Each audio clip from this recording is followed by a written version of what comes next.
lapak joglo. Empat bangunan tempat usaha di kawasan Joglo, Kembangan, Jakarta Barat ludes terbakar.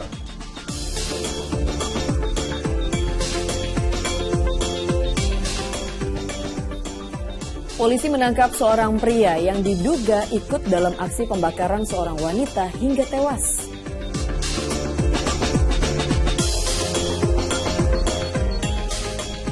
Pemirsa, diduga demi konten, bocah balita di Goa, Sulawesi Selatan diberi minuman kopi susu instan kemasan oleh ibunya.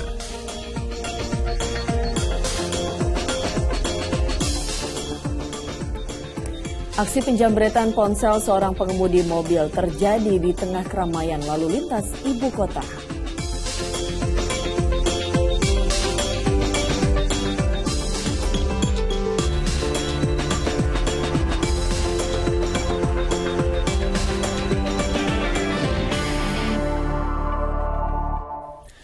Halo, selamat pagi. Senang sekali saya Asran Syadi dan Pratiwi Kusuma kembali berjumpa Anda di Fokus Pagi. Hari ini hari Kamis 26 Januari 2023. Seperti biasa dalam 1,5 jam ke depan kami hadir dengan rangkaian informasi dan juga peristiwa terbaru yang berhasil dihimpun tim redaksi kami hingga dini hari tadi.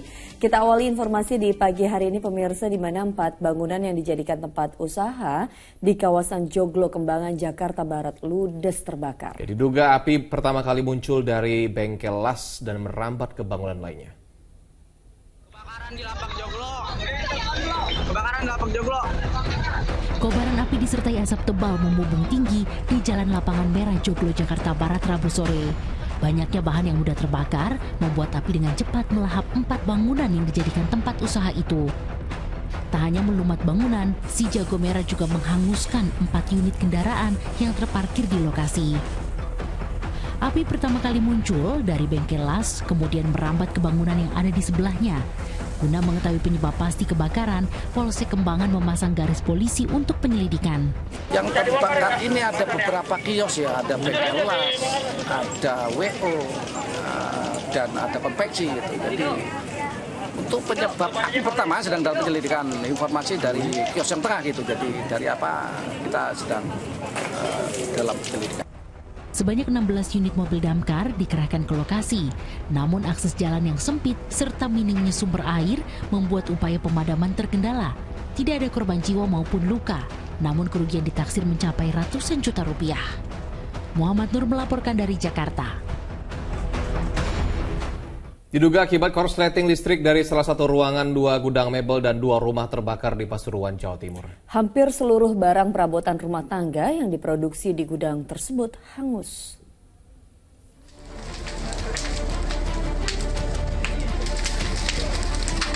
Kobaran api dengan cepat melahap 2 gudang mebel yang berada di kawasan Jalakerjo, Pasuruan, Jawa Timur, Rabu siang. Selain gudang produksi, api juga melahap 2 rumah pemilik mebel serta 3 kendaraan roda 2. Si jago merah semakin berkobar lantaran isi gudang merupakan perabotan rumah tangga yang terbuat dari kayu.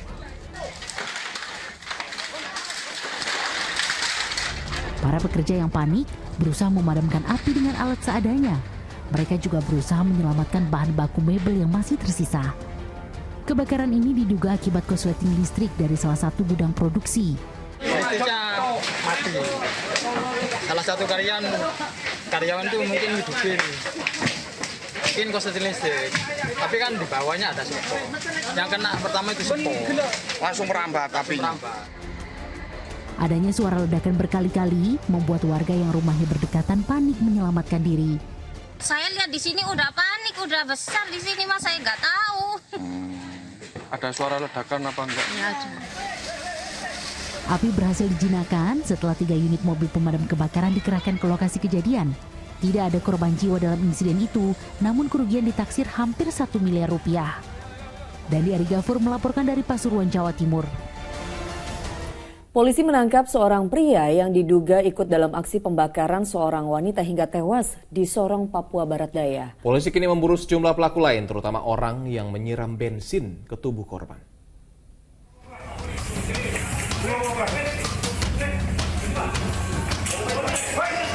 Petugas Reskrim Polres Sorong Kota menyergap pelaku di rumahnya di perumahan Victory, kilometer 10 Kota Sorong, Rabu pagi.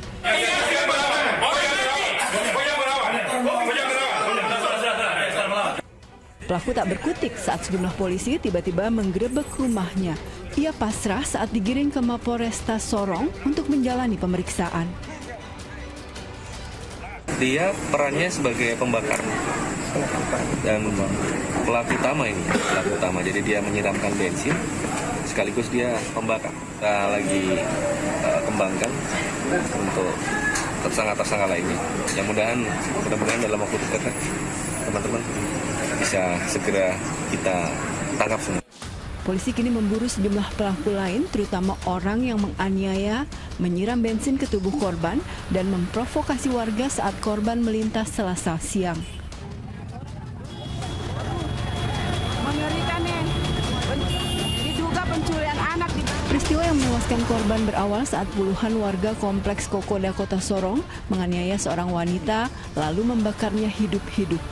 Masa menjadi beringas setelah ada yang meneriaki korban sebagai penculik anak. Padahal ada dugaan korban merupakan penyandang gangguan kejiwaan atau ODGJ. Tim Liputan Indosiar melaporkan.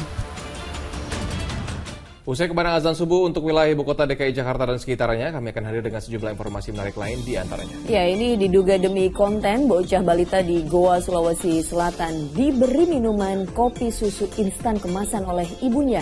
Tetaplah bersama kami di Fokus Pagi.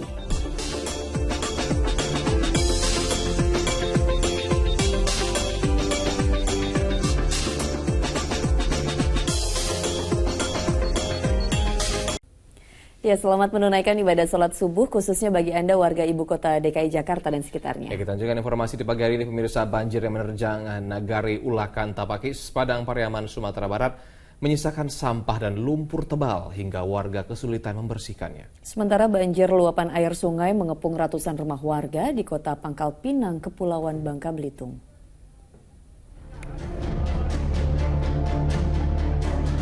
Sejumlah petugas BPBD langsung menyusuri kedalaman banjir rob yang melanda permukiman penduduk di kota Pangkal Pinang, Kepulauan Bangka Belitung. Sedianya, mereka membantu warga yang terdampak bencana agar selamat dari kepungan banjir tersebut. Banjir sejak 4 hari terakhir membuat kegiatan warga lumpuh. Sebab selain merendam jalanan, banjir luapan air laut juga menggenangi 141 rumah warga di sejumlah kelurahan. Rata-rata masyarakat di sepanjang tram ini tinggalnya di dekat bantaran sungai, sehingga itu yang paling berdampak terhadap masalah banjir rob ini. Mensiagakan seluruh anggota BPBD berkoordinasi dengan TNI Polri dalam rangka mengantisipasi banjir rob. Sementara guru dan para siswa di Nagari Ulakan Tapakis, Padang Pariaman, Sumatera Barat harus berjibaku membersihkan sampah dan lumpur tebal akibat banjir. Sampah dan endapan lumpur tebal di lantai sekolahnya membuat kegiatan belajar mengajar tertunda. Mereka pun berupaya membenahi sekolah dengan alat seadanya. Banjir juga merusak buku-buku pelajaran dan sejumlah perlengkapan sekolah. Kemarin kan tidak ada aktivitas belajar sama sekali karena situasinya dalam keadaan banjir. Sekarang kegiatan kita di sekolah yaitu untuk membersihkan, berkemungkinan aktivitas besok dilaksanakan. Penderitaan yang sama juga dirasakan warga. Banjir pada Senin malam yang merendam rumah dan warung-warung meninggalkan kerusakan. Banyak barang-barang dagangan dan perabotan warga yang rusak terendam banjir. Sedikitnya 1.200 rumah warga terdampak bencana tersebut. Tim Liputan melaporkan. Pemirsa, 4 bangunan rumah di Sumedang, Jawa Barat rusak akibat tertimpa sejumlah pohon tumbang. Bencana terjadi saat lokasi tersebut dilanda hujan deras dan angin kencang. 4 rumah di Dusun Giri Harja, Sumedang Utara ini rusak setelah tertimpa pohon tumbang. Bahkan salah satu rumah harus dirobohkan karena mengalami kerusakan parah. Selain merusak atap rumah, perabotan rumah tangga juga banyak yang rusak. Pasca kejadian, warga dibantu petugas BPBD dan TNI memperbaiki rumah yang rusak pada Rabu pagi. Pohon tumbang terjadi akibat terjangan angin kencang saat hujan deras turun. Beruntung tak ada korban jiwa dalam kejadian tersebut karena penghuni yang sedang di dalam rumah sempat menyelamatkan diri.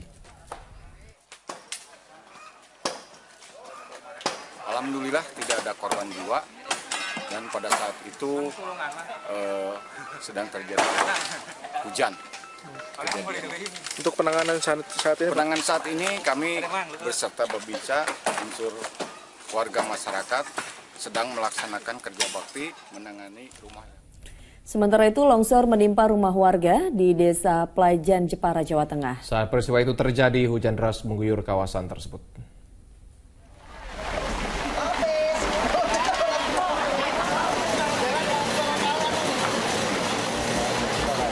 Usai longsor, warga, petugas BPBD dan relawan berupaya membersihkan material longsor.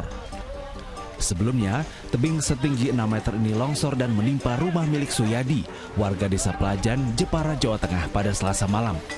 Saat peristiwa terjadi, hujan deras mengguyur cukup lama. Suyadi, istri dan 2 anaknya terjaga setelah mendengar suara petir yang sangat keras. Tiba-tiba terdengar suara gemuruh. Setelah dicek, ternyata longsor telah menjebol bagian belakang rumah. Setengah jam 11 saya keluar itu ke kamar mandi, buang air kecil. Setelah saya buang air kecil, saya belum tidur, ada suara getaran longsor. Selain menimpa rumah, material longsor juga menutup akses jalan Desa Plajan. Upaya menyingkirkan material longsor dilakukan menggunakan cangkul dan semprotan air. Arif Nur melaporkan dari Jepara, Jawa Tengah. Aparat kepolisian Resor Bondowoso, Jawa Timur berhasil menangkap tersangka kasus penculikan bayi berusia 8 bulan. Sementara di Yogyakarta, seorang anak berusia 9 tahun nyaris menjadi korban dugaan penculikan. Seorang siswi sekolah dasar di kota Yogyakarta nyaris menjadi korban dugaan penculikan di halaman rumahnya. Upaya penculikan itu bermula saat korban tengah bermain seorang diri, lalu didatangi 2 orang yang menggunakan sepeda motor. Salah seorang pelaku sempat memanggil dan merekam siswi tersebut, namun tak digubris. Percobaan penculikan ini gagal setelah calon korbannya berlari masuk ke dalam rumahnya ketika didekati pelaku. Buntut dari insiden ini, polisi kini mengintensifkan patroli di sekitar lokasi kejadian. Cuma persis itu yang di tribun itu. Berarti polisi ini membenarkan adanya kejadian itu, Pak? Memang ada, ya. Memang di situ ada lewat CCTV warga kampung. Tapi modusnya kita nggak tahu. Sementara di Bondowoso, Jawa Timur, polisi berhasil mengungkap kasus penculikan bayi berusia 8 bulan. Tersangka tak lain adalah asisten rumah tangga yang baru bekerja 6 bulan di rumah majikannya. Wanita berusia 36 tahun itu melakukan aksinya saat kondisi rumah dalam keadaan sepi. Bayi tersebut rencananya akan digunakan tersangka sebagai alat mengemis. Polisi yang mendapat laporan langsung melakukan pelacakan sehingga dapat meringkus tersangka dalam upaya pelariannya ke Tangerang, Banten. Atas perbuatannya tersangka akan dijerat Undang-Undang Perlindungan Anak dan Penculikan dengan ancaman maksimal 15 tahun penjara. Tim Liputan melaporkan. Tugas Polres Cilegon selamatkan seorang bocah korban penculikan orang tua. Orang tuanya pun sujud syukur. Paman tiri menculik korban berusia 4 tahun selama 3 pekan dan menjadikannya pengamen dan pengemis di Pasar Rebo, Jakarta Timur.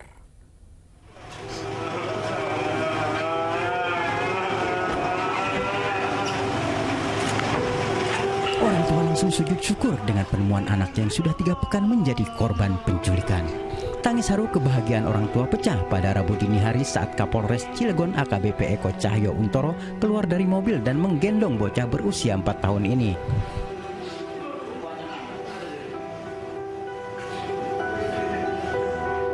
Rabu siang, sejumlah tetangga dan sanak saudara korban pun berdatangan ingin melihat langsung kesehatan korban.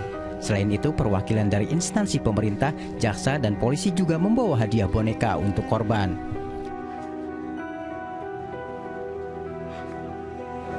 Alhamdulillah sekarang sudah dijabah sama Yang Kuasa. Anak saya sudah ketemu dengan Pak Polisi. Korban ditemukan di pinggir jalan usai mengamen pada Rabu dini hari. Atas informasi warga, polisi sebelumnya berhasil melacak keberadaan korban dan tersangka yang merupakan paman tirinya.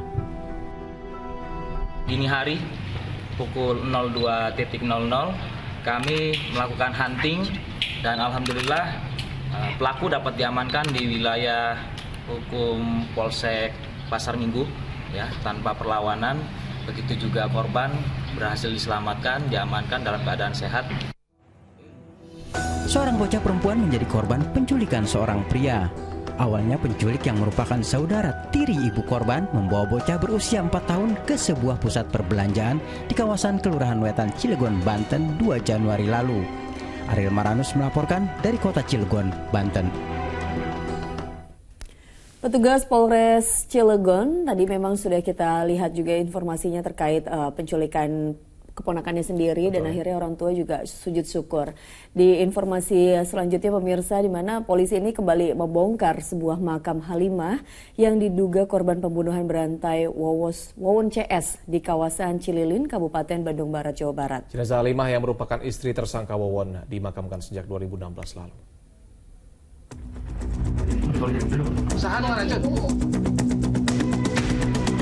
Tim gabungan Polda Metro Jaya, Navfor Mabes Polri, Inafis Satreskrim Polres Cimahi tiba di TPU Saar Mutiara, Desa Karang Tanjung, Cililin, Kabupaten Bandung Barat, Jawa Barat.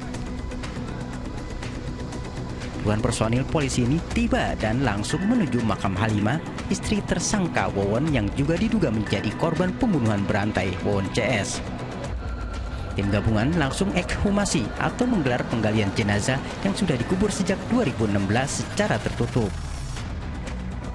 Penggalian sebagai pengembangan kasus penyelidikan pembunuhan berantai Wawon CS. Tim kedokteran forensik juga langsung membawa jenazah Halimah dan Siti Fatimah ke Rumah Sakit Polri Kramat Jati, Jakarta Timur, Rabu sore. Petugas sedianya mengautopsi kedua jenazah dari Bandung dan Garut, Jawa Barat ini untuk memastikan penyebab kematiannya.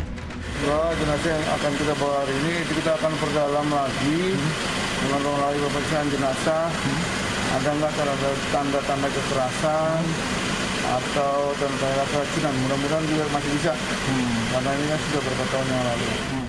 Menyusul adanya temuan aliran dana 1 miliar rupiah, polisi pun menggencarkan penelusuran aset ketiga tersangka pembunuhan berantai Wawon CS. Di antaranya dengan penyitaan sejumlah buku rekening milik masing-masing tersangka. Dari hasil pemeriksaan sementara terhadap tersangka Wawon CS terungkap beberapa fakta baru. Di antaranya tersangka Wawon telah menipu 11 orang TKW dengan berdalih mampu memperbanyak harta dengan kekuatan supranatural. 11 korban terperdaya akal busuk tersangka. Mereka mengirim uang melalui jasa pengiriman uang atau wesel dan berharap uangnya berlipat ganda. Untuk meyakinkan para korban, Wawon CS juga menunjukkan rumah dan mobil yang ternyata milik orang lain. Polisi memastikan kemampuan tersangka menggandakan uang tunai di dalam amplop merupakan trik semata. Perkembangan motif yang sudah disampaikan atau dirilis oleh penyidik, dari mulai motif diracun, kemudian caranya ya diracun dengan motif karena mengetahui perbuatan sebelumnya yang di Cianjur oleh korban, dan kemudian berkembang lagi masalah ekonomi, yaitu janji-janji, kemudian juga akan menyukseskan lebih kaya lagi, dan kemudian kemampuan supranatural dikemas seperti itu sehingga hilangnya nyawa. Sebelumnya polisi membongkar makam Siti Fatimah di Garut, Jawa Barat. TKW yang bekerja di Arab Saudi ini diduga menjadi korban pembunuhan berantai Wawon CS yang tewas akibat ditenggelamkan di perairan Laut Bali. Tim Liputan melaporkan. Aksi unjuk rasa terjadi di sejumlah wilayah di ibu kota pada Rabu kemarin. Di depan gedung DPR RI, puluhan ribu perangkat desa se-Indonesia menyampaikan tuntutan agar pemerintah meningkatkan kesejahteraan mereka. Sementara itu ratusan pengemudi ojek daring meminta DPRD DKI Jakarta menolak kebijakan jalan berbayar. Ratusan pengemudi ojek daring melakukan aksi unjuk rasa di depan gedung DPRD DKI Jakarta. Mereka menolak kebijakan jalan berbayar atau ERP yang dianggap hanya menguntungkan pihak swasta tanpa memikirkan beban ekonomi mereka. Pengemudi ojek daring meminta DPRD DKI Jakarta menolak kebijakan tersebut.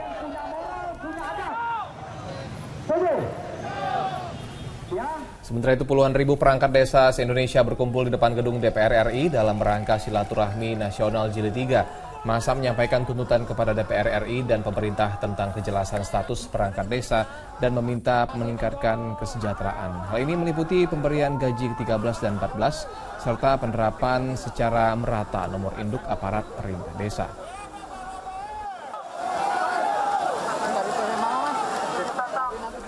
Dalam pembelaannya di Pengadilan Negeri Jakarta Selatan, terdakwa Richard Eliezer yang dituntut 12 tahun penjara mengutarakan dirinya merasa dimanfaatkan oleh Verdi Sambo. Sementara terdakwa Putri Chandrawati yang dituntut 8 tahun penjara terkait kematian Brigadir Yosua membantah merencanakan pembunuhan itu.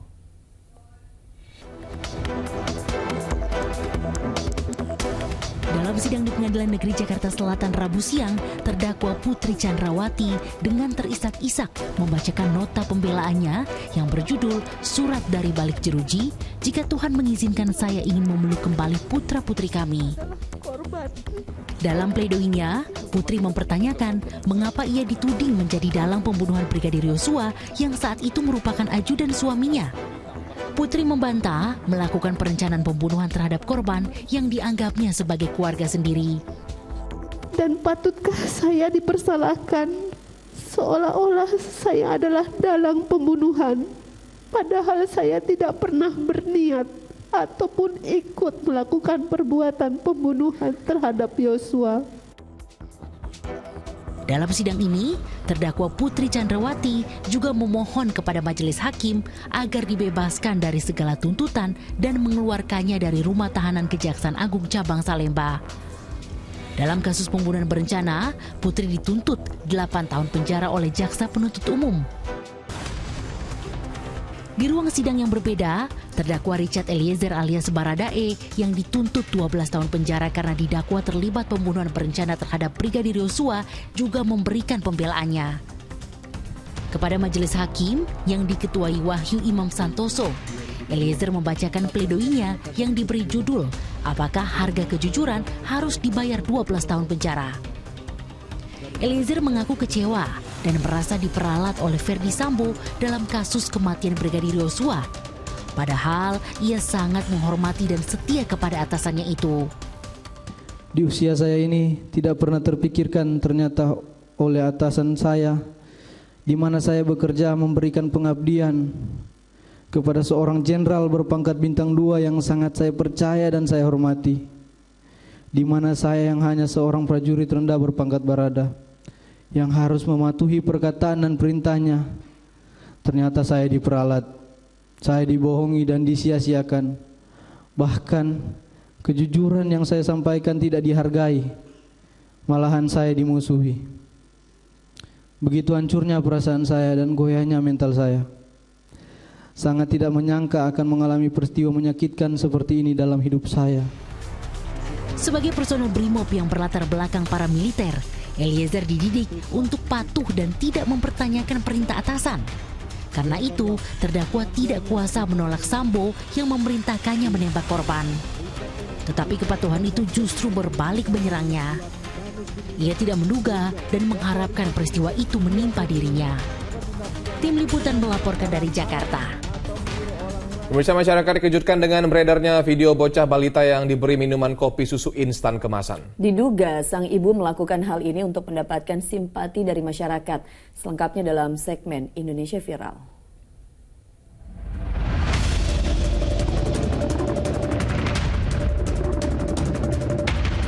Video bocah balita yang diberi minuman kopi susu instan kemasan ini diunggah ke media sosial oleh sebuah akun pada Senin 23 Januari 2023 lalu.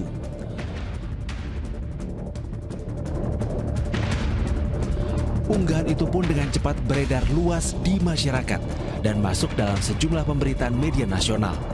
Aksi itu dianggap membahayakan kesehatan anak sematawayangnya. Unit Perlindungan Anak dan Perempuan dari Polres Goa, Sulawesi Selatan berhasil mengetahui keberadaan AY, ibu dari bocah balita yang masih berusia 7 bulan tersebut. Setelah dilakukan pemeriksaan selama 2 hari, polisi menemukan fakta baru. AY dengan sadar melibatkan anaknya dalam konten sebuah aplikasi demi meraup pundi-pundi rupiah. Jadi karena kondisi yang kekurangan dan sangat sulit untuk masalah pembiayaan dalam kehidupannya, ya. Jadi dia hanya kerja di salah satu rumah makan sayur laut yang ada di Goa ini, ya, gajinya hanya 80.000 sekali bekerja. Dari 80.000 itu dia hanya beli salah satu susu kental manis. Kandungan dalam kopi instan diduga memiliki efek bagi sang bayi. Efek sampingnya pasti ada jangka pendeknya itu BAB, diare, atau bisa diare yang perdarahan, BAB-nya perdarahan karena khususnya efek jangka panjangnya adalah stunting. Sementara Dinas Kesehatan Provinsi Sulawesi Selatan akan menurunkan tim untuk memeriksa AY dan menyelesaikan kasus tersebut. Mungkin karena tidak tahu atau karena tidak punya uang atau karena tidak peduli gitu. Nah, ini dari turunnya tim ini segera kita lakukan secara bersama-sama untuk pendekatan kepada yang bersangkutan. Apa maksudnya, apa motivasinya, apa motifnya, sehingga nanti kita akan selesaikan baik untuk ibunya maupun untuk anaknya seperti apa secara kolaborasi. Video bocah balita mengonsumsi minuman kopi kemasan membuat Presiden Joko Widodo meminta BKKBN dan pihak terkait memperhatikan hal ini dan menekankan pentingnya penyuluhan. Bayi baru 7 bulan diberi kopi susu saset. Kopi susu saset oleh ibunya. Karena yang ada di bayangan di sini adalah susu. Itu loh. Anaknya mau diberi susu. Hati-hati mengenai ini. Oleh sebab itu sekali lagi yang namanya penyuluhan penting. Pemahaman keluarga mengenai gizi anak dan keluarga penting dalam membangun generasi penerus bangsa. Tim Liputan melaporkan. Aksi penjamretan ponsel seorang pengemudi mobil terjadi di tengah keramaian lalu lintas ibu kota. Informasi selengkapnya akan disampaikan Asran Syadi usai jeda.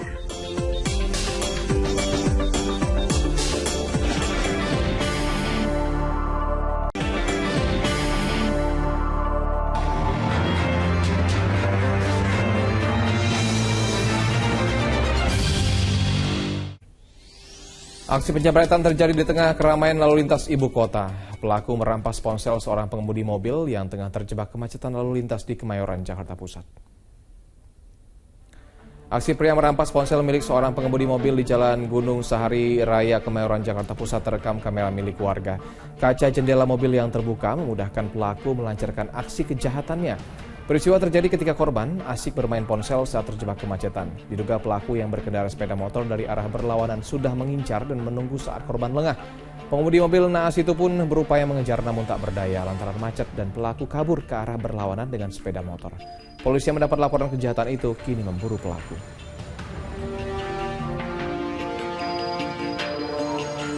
Kami dari Polsek sudah melakukan pengecekan TKP kaitan dengan tindak pidana pencurian tersebut.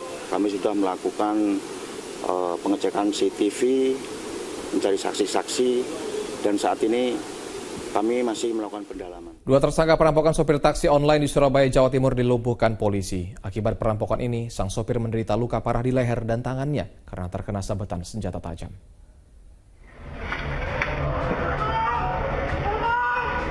Inilah detik-detik saat kedua tersangka melarikan diri usai melakukan perampokan terhadap sopir taksi online di Jalan Raya Kedung Asem, Surabaya, Jawa Timur, Selasa dini hari. Berbekal rekaman kamera pengawas, polisi akhirnya dapat menangkap kedua perampok itu kurang dari 24 jam pada Rabu siang. Keduanya dihadiahi timah panas oleh polisi saat ditangkap. Dalam menjalankan aksinya, kedua tersangka mempersenjatai diri dengan senjata tajam untuk menghabisi korbannya. Beruntung pada saat kejadian korban berhasil selamat, namun mengalami luka parah di bagian leher dan tangannya. Aksi perampokan ini nekat dilakukan tersangka karena butuh biaya untuk pulang ke kampung halamannya di Kalimantan. Kedua pelaku meminta pengemudi untuk menghentikan kendaraannya. Saat kendaraan sudah berhenti, kemudian pelaku mengalungkan celurit ke leher pengemudi. Nah, dengan peristiwa itu korban berusaha melepaskan dengan kedua tangan yang mengakibatkan kedua tangan luka berikut lehernya. Selain mengamankan tersangka, polisi juga menyita 2 bilah celurit jenis egrek dan 2 buah ponsel yang digunakan untuk memesan taksi online. Ari Purwanto melaporkan dari Surabaya, Jawa Timur. Seorang pencuri mobil ditangkap polisi di rumahnya di Tulang Bawang, Lampung. Tersangka menggandakan kunci mobil korban dan mencurinya.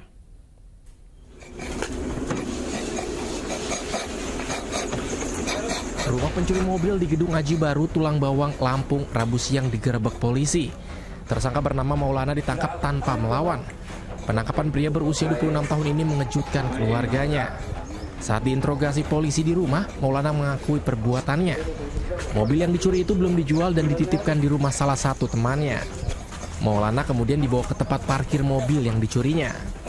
Pelaku sendiri melakukan pencurian dengan modus menggandakan kunci asli dari kendaraan roda 4 tersebut, lalu yang bersangkutan mengambil pada saat waktu mulai malam hari, lalu membawanya ke Kecamatan Gedung Haji Baru.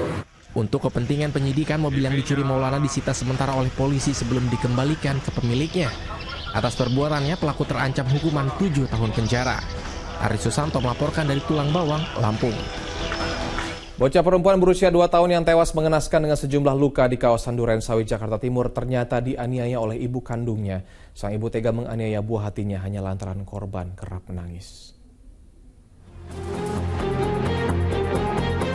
Bocah tak berdosa ini sudah terbujur kaku di rumahnya di kawasan Klengger Durensawit, Jakarta Timur. Di tubuh mungilnya terdapat sejumlah bekas luka diduga akibat tindakan kekerasan. Kematian bocah perempuan berusia 2 tahun itu dirasa janggal oleh warga. Diduga sang bocah tewas akibat dianiaya orang tuanya. Untuk memastikan penyebab kematiannya, jasad anak balita itu dibawa ke Rumah Sakit Polri Kramat Jati untuk diautopsi. Sementara sang ibu dibawa ke PPA Polres Jakarta Timur untuk dilakukan pemeriksaan. Sementara saat ini memang sudah dibawa ke RS Polri untuk diautopsi. Untuk tindak lanjutnya kita masih menunggu keputusan dari Polres Jakarta Timur. Setelah diperiksa intensif di kantor polisi, sang ibu akhirnya mengakui tindakan kejinya itu. Sebelumnya ia menyebut anaknya tewas akibat kecelakaan. Sang ibu tega menganiaya buah hatinya hanya karena korban kerap menangis. Pelaku kini sudah ditahan pihak kepolisian. Ya, awal mulanya itu ibunya kesal karena anaknya rewel ya, sehingga terjadi penganiayaan yang awal yang berakhir dengan pencabutan. Oleh ibu kandungnya? Oleh ibu kandung. Ibu kandungnya ini sudah diamanin juga, Bu? Sudah kita tetap, namanya bayi itu tetap yang bertanggung jawab adalah orang tuanya. Duka mengiringi pemakaman jenazah korban di tanah wakaf keluarga di kawasan Pulau Gebang, Cakung, Jakarta Timur, Rabu siang. Pemakaman tanpa dihadiri sang ayah karena saat ini bekerja di Pulau Kalimantan. Keluarga tak menyangka korban tewas akibat perbuatan sadis ibu kandungnya sendiri dan meminta pelaku agar diproses hukum karena tega menganiaya anak kandungnya dengan keji. Tim Liputan melaporkan. Seorang pelajar SMP menjadi korban penyiraman diduga cairan cabai oleh pelajar lain di kawasan Kebun Baru, Tebet, Jakarta Selatan. Aksi penyiraman tersebut terekam kamera pengawas.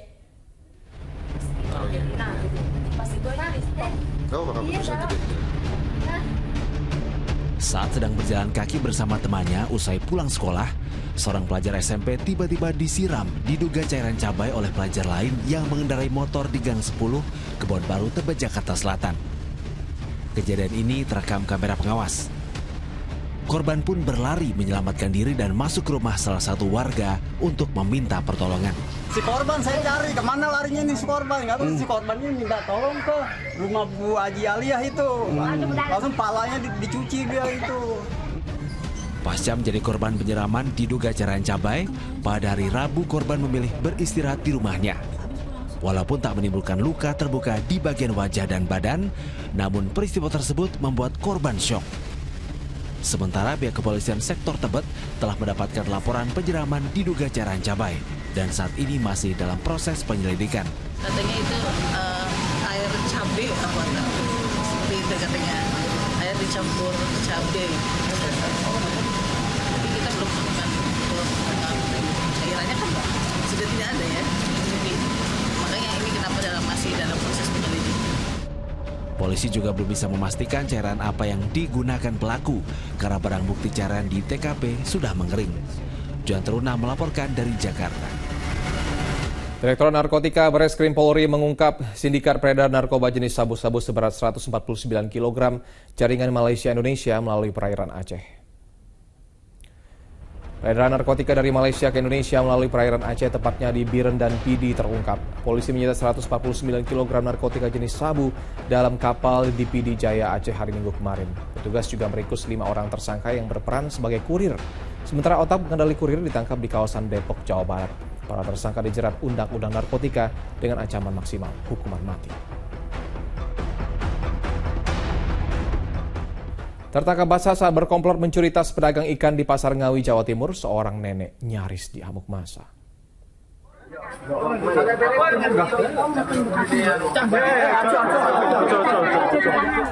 Perempuan lanjut usia ini nyaris diamuk massa setelah tertangkap saat mencuri dompet pedagang ikan di Pasar Ngawi Rabu dini hari. Beruntung aksi kekerasan bisa dicegah. Warga akhirnya menyerahkan nenek berusia 63 tahun ini ke polisi. Saat menjalani pemeriksaan di Mapolsek Widodaren Ngawi Rabu siang, pelaku Eko Purwanti mengaku melakukan aksi pencurian bersama 2 orang lain. Ketiga pelaku berkomplot membuat pedagang ikan lengah agar Purwanti bisa mengambil dompetnya. Namun aksi Purwanti diketahui korban. Purwanti ditangkap sementara 2 rekannya kabur. Untuk mengalihkan perhatian, yang lakinya itu beli ikan 10.000, terus yang satu lagi tanya sama yang bapak saya juga, yang satunya ngambil. Perempuannya 2, laki 1 jadi. Iya. Pelaku diketahui oleh tetangganya yang jualan ikan itu, akhirnya dikejar sama korban.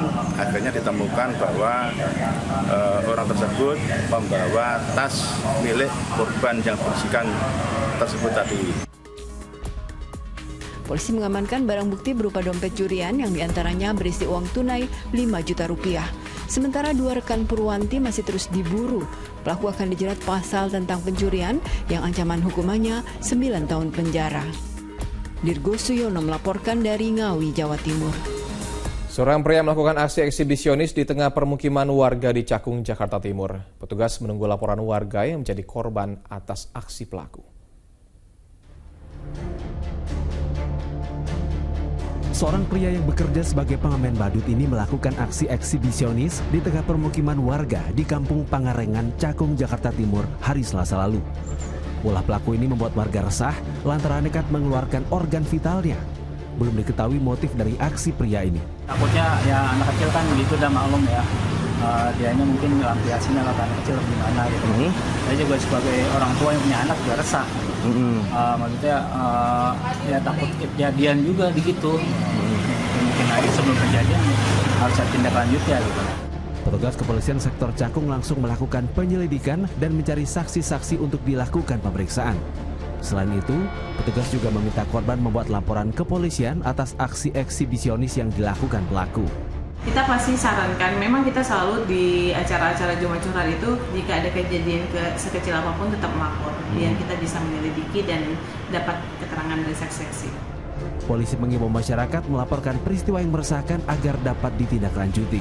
Tribo melaporkan dari Jakarta. Diduga terkena percikan api saat proses pengelasan sebuah truk bermuatan tabung gas LPG di Sumeneb, Jawa Timur ludes terbakar. Fokus Pagi segera kembali bersama Pratiwi Kusuma.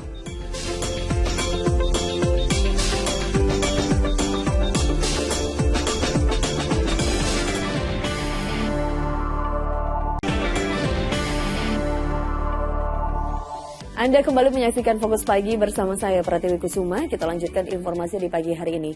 Pemirsa, rumah mantan Gubernur Banten Wahidin Halim di Pinang, Tangerang pada Rabu dini hari dilempar dengan 1 karung ular kobra oleh orang tak dikenal.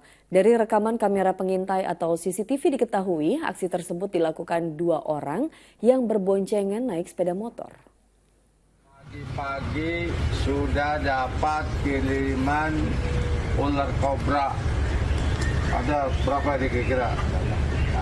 Ada sekarung ya. 1 karung berisi ular ini dilempar orang tak dikenal ke halaman rumah mantan Gubernur Banten Wahidin Halim Rabu dini hari di Jalan Haji Jiran, Pinang, Kota Tangerang. Bukan sembarang ular, tapi ular kobra yang bisanya dikenal amat mematikan. Beruntung saat ditemukan penjaga rumah, belum 1 ekor ular pun keluar dari dalam karung. Yang jaga kebetulan di rumah belakang ini mendengar suara, buk aja jatuh. Dikira apa sampai ternyata ular. Juga jam 3 lewat lah. Entah siapa yang lempar, tapi ini kita tidak melakukannya dengan apa, itu biasa aja sih. Mungkin kalau ada orang yang sirik wajar. Ada orang yang sirik, ada yang nggak suka wajar. Dari rekaman kamera pengintai atau CCTV diketahui, pelaku pelemparan karung isi ular tersebut terdiri dari 2 orang yang berboncengan naik sepeda motor. Namun wajah kedua pelaku tidak tampak karena keduanya mengenakan helm dan masker. Meski aksi pelemparan ular kobra tersebut bisa mengancam keselamatan jiwa seisi rumah, namun pihak pemilik rumah belum berencana melaporkannya ke polisi. Taufik Saleh melaporkan dari Tangerang, Banten. Seorang pemuda dengan wajah lebam minta tolong kepada polisi menghebohkan masyarakat luas dan jagat maya. Pria itu ternyata menjadi korban keberingasan gerombolan bermotor yang terjadi di kawasan Lubuk Pakam, Deli Serdang, Sumatera Utara. Polisi, saya korban tadi malam pengeroyokan di... Dalam rekaman video ini terlihat seorang pemuda meminta tolong kepada polisi di kawasan Lubuk Pakam, Deli Serdang, Sumatera Utara. Pria tersebut penuh luka lebam di wajahnya yang diduga menjadi korban pengeroyokan dan penganiayaan gerombolan bermotor di Jalan Bakaran Batu, Senin dini hari. Bahkan komplotan bersenjata tajam tersebut membakar motor korban yang bekerja sebagai pedagang es krim ini. Saat kejadian, korban tengah dalam perjalanan pulang dari menghadiri hajatan di tempat temannya di kawasan tersebut. Hingga saat ini belum diketahui motif penyerangan dan pengeroyokan terhadap korban ini. Rencananya korban akan melaporkan kejadian tersebut kepada polisi dan berharap pihak kepolisian segera menangkap para pelakunya. Muhammad Hamdani melaporkan dari Deli Serdang, Sumatera Utara.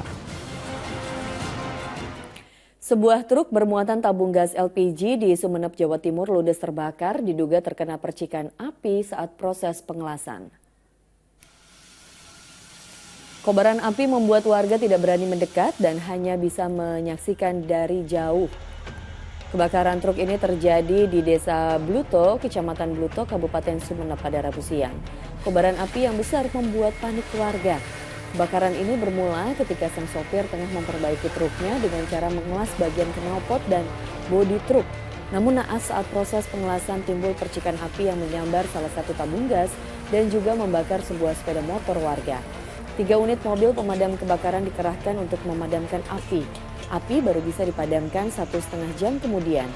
Dan beruntung saat proses pemadaman api tidak ada ledakan dari tabung gas sehingga tidak ada korban. Namun 562 tabung gas LPG hangus terbakar.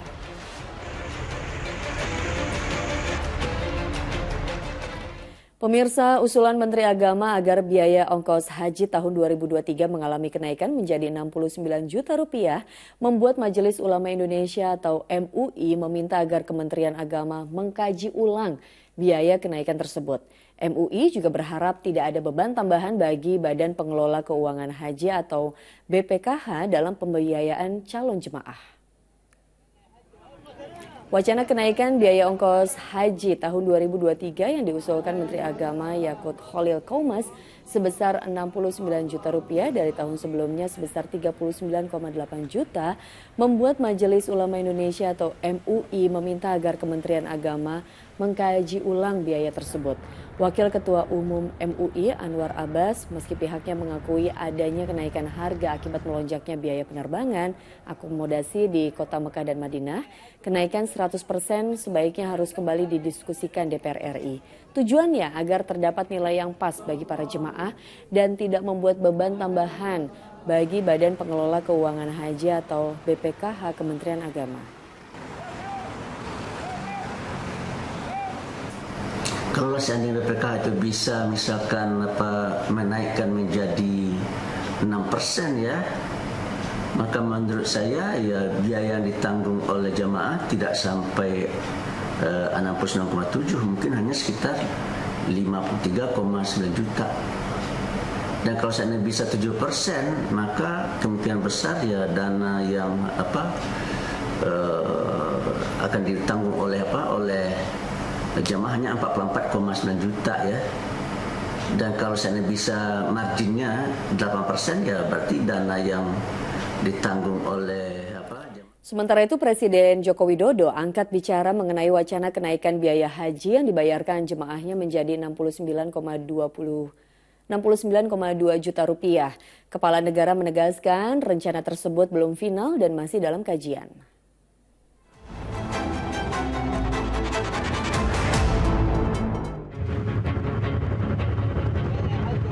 Usulan kenaikan biaya haji oleh Kementerian Agama menjadi 69,2 juta rupiah, artinya biaya haji akan melonjak nyaris 2 kali lipat dari tahun lalu sebesar 39,8 juta rupiah. Biaya haji yang sebesar 69,2 juta rupiah tersebut merupakan 70% dari usulan rata-rata biaya penyelenggaraan ibadah haji yang mencapai 98,8 juta rupiah. Sementara 30% sisanya ditanggung oleh dana nilai manfaat sebesar 29,7 juta rupiah. Meski demikian, Rencana tersebut menurut Presiden Jokowi masih dalam pembahasan dan belum final. Biaya haji masih dalam proses kajian, itu belum final udah rame. Masih dalam proses kajian, masih dalam proses kalkulasi. Ya. Sementara itu, Kementerian Agama Republik Indonesia melalui Dirjen Penyelenggaraan Haji dan Umroh menjelaskan, kenaikan haji masih berupa usulan. Pasalnya, ada beberapa faktor penyebab naiknya biaya haji tahun ini. Di antaranya, akibat perubahan nilai biaya layanan haji internasional dari pemerintah Arab Saudi, serta inflasi yang terjadi pasca pandemi COVID-19. Kemenak mengajukan formulasi pembiayaan haji dengan ketentuan 70% dari total biaya penyelenggaraan ibadah haji dan 30% dari nilai manfaat pengelolaan dana haji. Meski demikian, biaya haji yang proporsional bagi jemaah haji Indonesia masih dibahas. Kabar dari Saudi bahwa layanan haji turun 30%. Layanan haji 30%. Yang dimaksud tadi, layanan untuk 4 hari itu di Arafah untuk jamaah haji lokal, domestik. Karena banyak yang tidak mampu berangkat, Pak, orang di situ. Orang tinggal di Mekah, tapi untuk haji itu nggak bisa bayar, banyak. Gitu ya. Nah, turun 30%. Dan itu juga dalam berita pertama, itu tidak dijelaskan komponen apa saja yang turunnya. Ya. Karena kemarin, yang saya sampaikan juga, bahwa inflasi selama bertahun-tahun itu belum disikapi secara arif. Gitu ya. Sekarang Saudi menaikkan biaya itu. Dan pada saat yang sama, kita ini mencari juga solusi-solusi di mana agar ya, biaya haji ke depan untuk seluruh dunia bisa lebih affordable, bisa lebih terjangkau. Rencana kenaikan biaya haji tentunya menuai pro dan kontra. Komnas Haji menanggapi rencana tersebut sebagai langkah yang baik untuk keberlangsungan keuangan haji. Kenaikan biaya haji yang diusulkan dinilai langkah yang relevan dan sulit untuk dihindari, mengingat biaya hotel, angkutan, serta komponen kebutuhan di tanah air maupun Arab Saudi juga meningkat. Pemerintah dalam hal ini Kementerian Agama memang saya melihatnya itu berani mengambil keputusan atau rencana kebijakan yang sangat tidak populer, terlebih di tahun politik seperti sekarang. Tetapi saya melihatnya ini menjadi political will daripada pemerintah untuk melindungi tadi, kan ada 5 juta jamaah gitu ya. Yang harus disubsidi itu tidak hanya mereka yang berangkat saja, tapi juga dari 4,8 juta orang yang masih antri itu juga berhak mendapatkan imbal hasil. Meski demikian, Komnas Haji dan Umroh berharap usulan kenaikan biaya haji masih bisa diturunkan. Langkah tersebut bisa dilakukan dengan cara efisiensi terhadap komponen biaya operasional yang bisa dipangkas tanpa mengurangi dan berdampak pada kualitas pelayanan penyelenggaraan haji. Tim Liputan melaporkan. Di informasi lainnya, setelah Wakil Bupati meresmikan penggunaannya, Klinik Utama Cicendo, Garut, Jawa Barat, kini hadir untuk membantu masyarakat daerah Priangan Timur agar bisa berobat mata dengan mudah. Sebagai bentuk kepedulian terhadap penanggulangan katarak, Yayasan Karya Alfa Omega pun memberikan 2 alat seharga lebih dari 4 miliar rupiah ke klinik tersebut.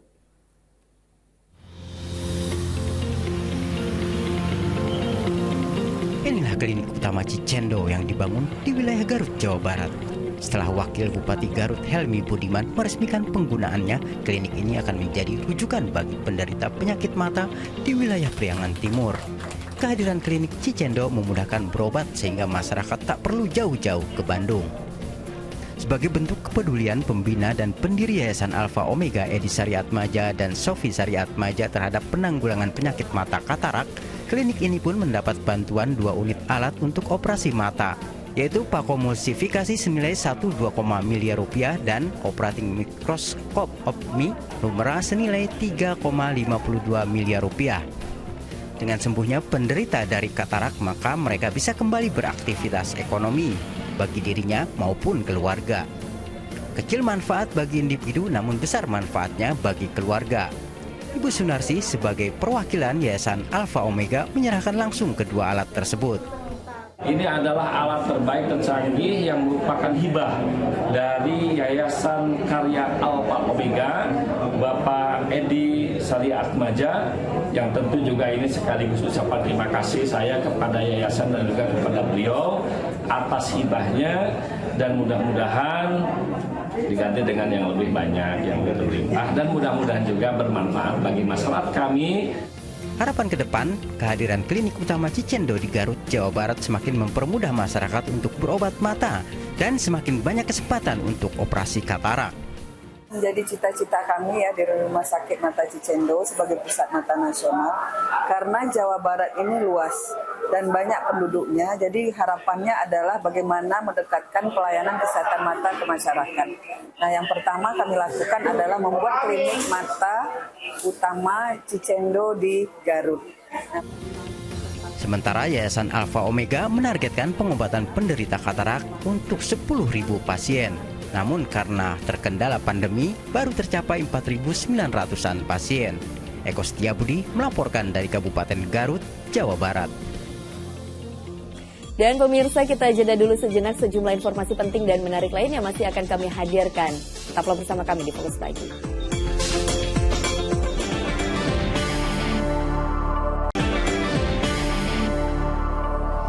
Anda kembali menyaksikan Fokus Pagi bersama saya Pratiwi Kusuma. Dan saya Asran Syadi. Pemirsa, seorang mahasiswi yang mengendarai motor di Jalan Raya Bandung Cianjur tewas usai menjadi korban tabrak lari. Korban diduga tewas akibat tertabrak mobil yang sengaja ikut iring-iringan kendaraan dari Polda Metro Jaya.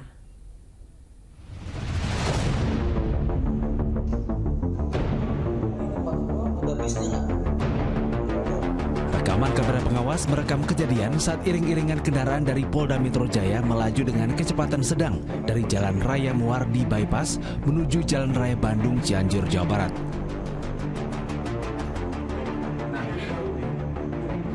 Salah satu kendaraan yang diduga sengaja ikut rombongan terlibat tabrakan dengan motor dari arah berlawanan. Tabrakan mengakibatkan pengendara motor, seorang mahasiswi berusia 19 tahun tewas seketika di lokasi. Sedangkan mobil yang menabrak korban melarikan diri. Kendaraan tersebut sudah kami juga cek CCTV sebelumnya, mulai dari Ciloto sampai dengan di depan bengkel ya. Itu dekat dengan TKP. Bahwa kendaraan tersebut merupakan kendaraan yang masuk ke rombongan pengawalan, artinya ngikut. Jadi bukan rombongan inti dari pengawalan, tetapi ini rangkaian liar, ya, rangkaian liar yang memaksa masuk ikut. Saat ini petugas juga tengah melakukan pencarian tersangka yang mengendarai mobil sedan dengan plat nomor palsu. Rendra Gozali melaporkan dari Kabupaten Cianjur, Jawa Barat. Di informasi lainnya, pemirsa, tidak hanya kemacetan dan banjir, kabel udara semrawut juga menambah masalah di ibu kota Jakarta. Selain merusak pemandangan, kabel semrawut juga berbahaya bagi keselamatan.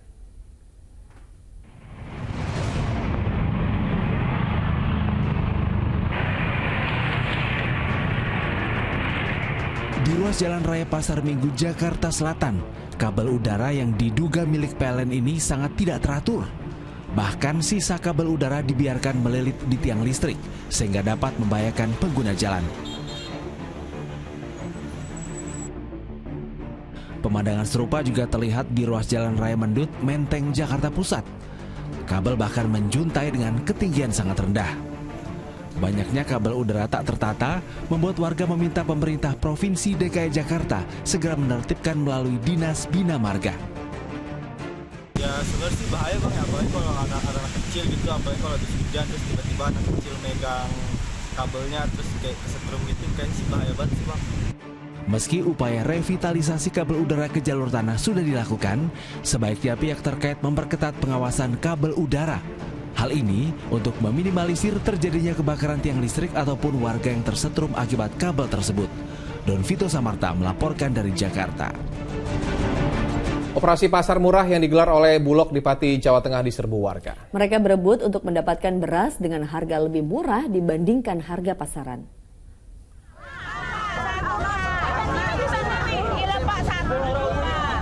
Berebutan. Beginilah suasana antrian warga untuk mendapatkan beras dengan harga murah di Pasar Juwana Pati Rabu siang. Dalam operasi pasar murah kali ini, pihak Bulog Kabupaten Pati hanya menyediakan 5 ton beras premium yang dijual dengan harga di bawah pasaran, yakni Rp8.600 per kilogram. Sedangkan harga pasaran saat ini bisa mencapai Rp12.000 per kilogram. Namun pembelian dibatasi, maksimal setiap orang hanya boleh membeli 20 kg beras. Ya terbantu. Terbantu dengan harganya ya. Harga beras sekarang di pasar berapa, Bu? 11.000 1 kilo. 11.000 ini, per kilonya berapa? Ini 86.000. 10 kilo ya? Iya. Adanya operasi pasar murah diharapkan bisa menstabilkan harga beras di pasaran. Tujuan utama daripada operasi pasar ini apa? Supaya ini Pak, supaya harga bisa terkendali Pak, biar tidak terlalu tinggi naiknya. Pihak Bulog Kabupaten Pati juga masih menyediakan 500 ton beras yang akan dijual di pasar tradisional lainnya secara bertahap dalam operasi pasar. Arif Nur melaporkan dari Pati, Jawa Tengah. Puluhan truk pengangkut sampah mengantre di tempat pembuangan akhir sampah di Bandung Barat, Jawa Barat. Akibatnya layanan aktivitas pembuangan sampah terganggu. Antrean panjang truk pengangkut sampah ini terjadi di jalan menuju tempat pembuangan akhir sampah TPA Sarimukti, Kecamatan Cipatat, Kabupaten Bandung Barat, Jawa Barat. Antrean mengular hingga 4 km karena jalan masuk menuju TPA Sarimukti ada yang ambles setelah diguyur hujan deras. Untuk mencapai lokasi pembuangan sampah, sopir memerlukan waktu berjam-jam lamanya. Akibatnya pelayanan pembuangan sampah jadi terhambat. Untuk mengurai antrean, pengelola TPA Sarimukti juga membuang sampah ke sejumlah zona alternatif. Dalam sehari, sampah yang diangkut dari berbagai wilayah ke TPA Sarimukti mencapai 2.000 ton.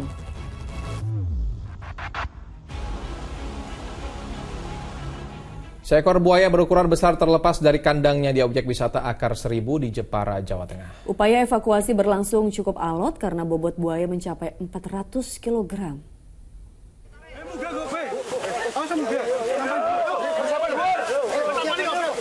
Perlu sedikitnya 12 orang untuk mengangkat seekor buaya yang terlepas dari kandang Rabu siang.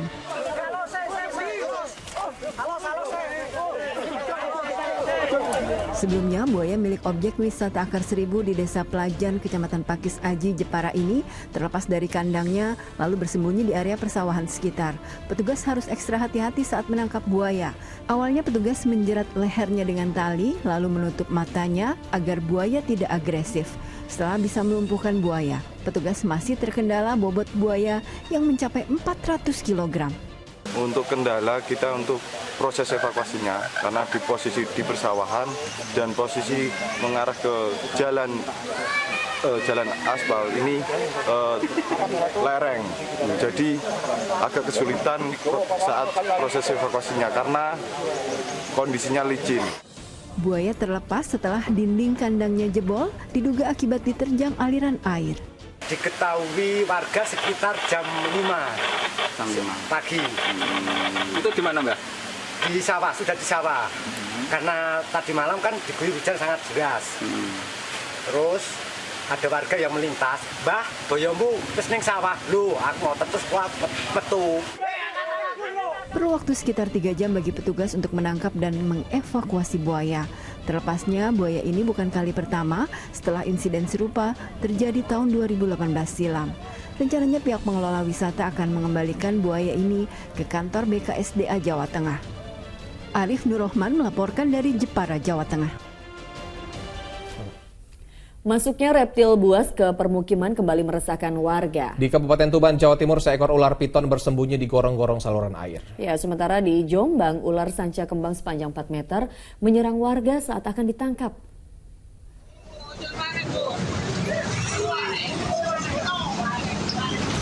Evakuasi ular sanca kembang yang menggulung di pohon di Jalan Raya Mancar, Kecamatan Peterongan, Jombang, Jawa Timur, Rabu siang cukup sulit.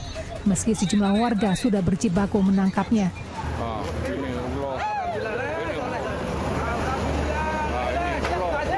Setelah berhasil dijatuhkan dari pohon, ular sepanjang 4 meter ini masih berupaya menyerang dan melilit kaki warga.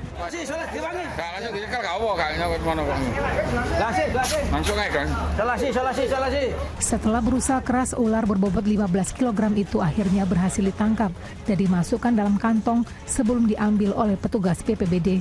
Itu sejenis ular sanca kembang di wilayah Mancar, Peterongan, Jombang. Kira-kira untuk panjang 4 meter, berat sekitar 15 kilo. Ular sanca itu ditengarai kerap memangsa ternak ayam warga, menyusul banyaknya warga yang mengaku kehilangan ayam mereka. Sementara itu, petugas damkar dibantu warga butuh ekstra hati-hati saat menangkap ular jenis piton yang bersembunyi di gorong-gorong saluran air di Kelurahan Mondokan, Kabupaten Tuban. Rupanya panjang ular itu mencapai 4 meter. Agar bisa mengevakuasi ular, beton penutup gorong-gorong pun terpaksa dibongkar. Setelah berhasil ditangkap, ular rencananya akan dilepas liarkan ke habitatnya. Tim Liputan melaporkan. Pemirsa, dari pekan ke-20 BRI Liga 1, Persija Jakarta berhasil ke puncak klasemen sementara usai mengalahkan PSM Makassar. Nah, ini di laga lain, Bali United hanya mampu bermain imbang kontra Rans Nusantara FC.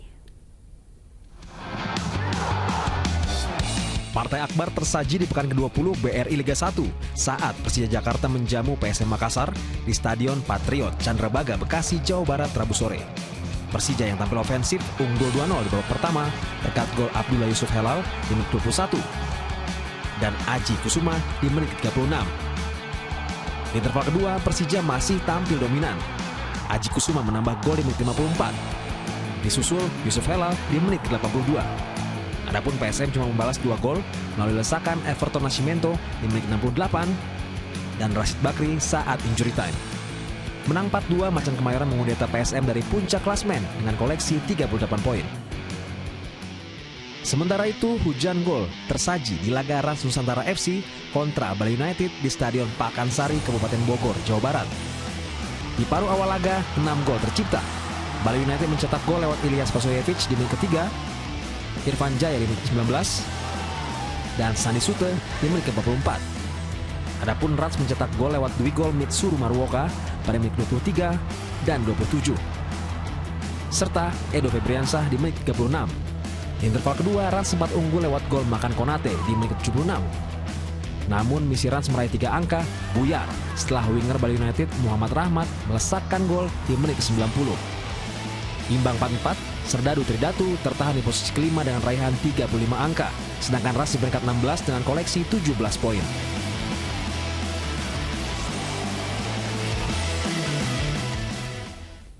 Pemirsa, Arema FC akan mencoba bangkit dari kekalahan saat menghadapi PSS Sleman. Sementara di laga lain, Persib Bandung membidik poin penuh saat menjamu Borneo FC. Dua tim papan atas yang sama-sama memiliki kans besar untuk menjuarai BRI Liga 1 musim ini akan saling bentrok di Stadion Gelora Bandung Lautan Api antara Persib kontra Borneo FC dalam lanjutan pekan ke-20.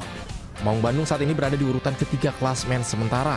Jika menang di laga malam nanti melawan Pesut Etam, Persib otomatis akan naik ke puncak klasmen sementara mengkudeta posisi Persija Jakarta.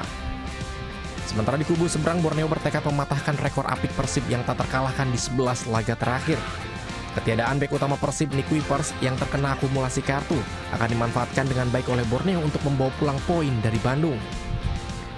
Duel sengit lainnya akan tersaji di Stadion Maguwo Harjo antara PSS Sleman menghadapi Arema FC.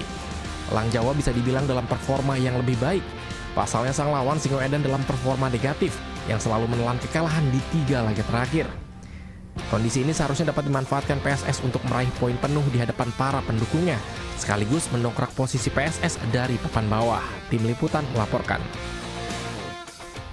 Dalam rangka memperingati HUT ke-28 tahun Indosiar, memborong dagangan pedagang di kota Kupang, Nusa Tenggara Timur untuk mentraktir warga makan gratis. Iya, sedap banget nih ya. Tim Indosiar menggerebek sebuah warung milik warga dan menyerahkan bantuan modal usaha.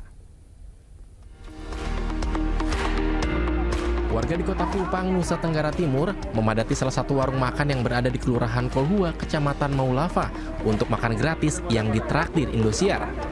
Satu persatu warga mengantri mengambil makanan dan mencicipinya dengan gembira. Berbagai jenis makanan disediakan, diantaranya bakso, mie ayam, dan nasi ayam. Warga merasa senang dengan berbagai program sosial yang dilakukan Indosiar. Syukur alhamdulillah, mungkin dengan begini mungkin kedepannya Indosiar lebih maju, Indosiar lebih dibutuhkan sama masyarakat. Kegembiraan tidak hanya dirasakan warga yang dapat mencicipi makanan gratis. Pemilik warung juga merasa senang karena mendapatkan tambahan modal usaha dari Indosiar di tengah kesulitan ekonomi. Bersyukur sekali karena kita jualan ini kan namanya ya agak ini kadang ya laku, kadang enggak gitu toh. Jadi ya ada bersyukur sekali dapat gratis, berkah, dapat bantuan dari Indosiar. Program makan gratis Indosiar ini diadakan untuk membantu pedagang-pedagang kaki lima, khususnya pedagang-pedagang kaki lima yang terdampak COVID-19. Sudah 2 tahun berjalan ini, semua berjalan sukses dan tepat sasaran. Traktir makan gratis dan bantuan modal usaha ini diharapkan bisa meringankan beban masyarakat yang kini masih kesulitan ekonomi. Jeffrey Suni melaporkan dari Kupang, Nusa Tenggara Timur. Dan pemirsa, laporan tadi menutup kebersamaan kita di Fokus Pagi hari ini. Usai Fokus Pagi, jangan lewatkan untuk menyaksikan program Panggilan. Mewakili tim redaksi dan kerabat kerja yang bertugas, saya Pratiwi Kusuma. Dan saya Astra Syedi pamit. Selamat pagi, selamat beraktivitas, dan sampai jumpa.